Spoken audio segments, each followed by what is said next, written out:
Hello, my friends. Welcome to another edition of Flipgrid Geeking PD. We're now looking at we're at step number 7. So today we're going to take a look at another two things like we've talked about. Yesterday we took a look at how to look at a featured response and how to also give the cool vibes on top of the videos.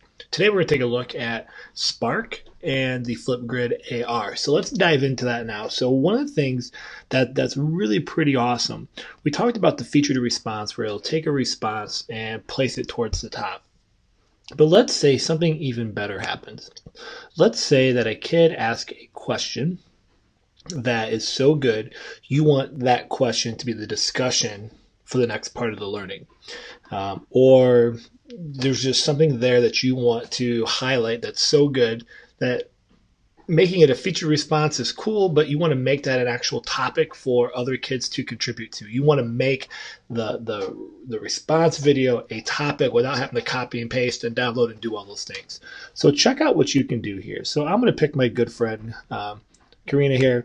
She made this amazing video about how she is using Flipgrid in kindergarten with all her littles, which is absolutely phenomenal. But what you can do, we talked about the featured before, but this Spark one, I can hit this Spark and you can tell it's going to give me this topic here. Sparking this video will create a topic using the student's video as the topic resource. So if I were to go here and hit Spark, what it's going to do then, it's going to see, you can see right here, video, the focus, all the stuff that she created is all right here. But I can go through it, I can change the title. So I could call this, remote teaching with kindergarten. I could enter the prompt. I could affect how much recording time I want people to have for this. I could do the video moderation, just everything that we would normally do with a regular video, except for now, when I go to update this, check this out.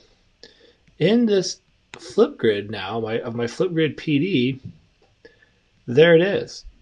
It is now its own separate topic. So I'm able to pull from a video here. Here it is. This is a video response that she was so kind enough to share.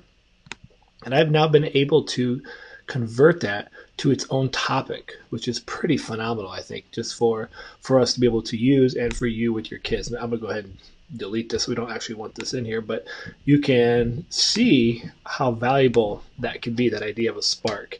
So a question that could lead to the next step of learning, you could document it and go on from there. So that's the one thing.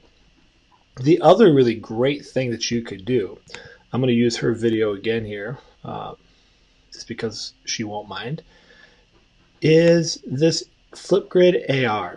And I know that QR codes, maybe you use it, maybe you don't anymore. I could download this and I could use it in my own template. I could copy this. And what the AR does is it allows you then to place this. Say you're having a school-wide presentation. I know we're not doing a lot of that now during remote teaching and learning, but I could do that so that when I scan with my phone with the QR reader or my device, the video plays. So I've seen this, I've seen it on the Flipgrid blog website, an incredible blog where people have used it and they've taken a QR code and put it on with the kid's ID badge, like in their lanyard, as a positive take-home message, and then you just put one in at each day for the kids. I've seen it with the presentations, so if there's like a gallery walk, you could have the video of the kid displaying their work that way. And I'm thinking for remote teaching and learning, maybe this is something where if you're a foreign language teacher or you want kids to demo something, they could label that somewhere in their house and have that video play or something like that. So this one, maybe not so useful now that we're all stuck at home. But when you're back in your classroom for station rotations, or say you're gone for the day, you could create some Flipgrid shorts, different parts of the room, giving them instructions of what they should be doing. There's just a lot of value in this kind of FlipgridAR environment. So these are the two tips I wanted to share today, the amazing concept of Spark and the FlipgridAR using the QR code. Just like before, I'm going to share this video as a topic underneath number 6 here as Spark and AR, and I would love to hear from you. Leave a video response. Let me know your thoughts. Have you used Spark?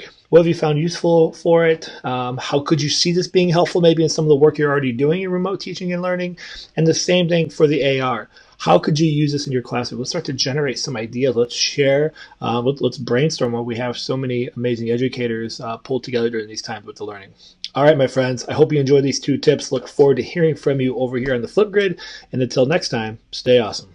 Peace.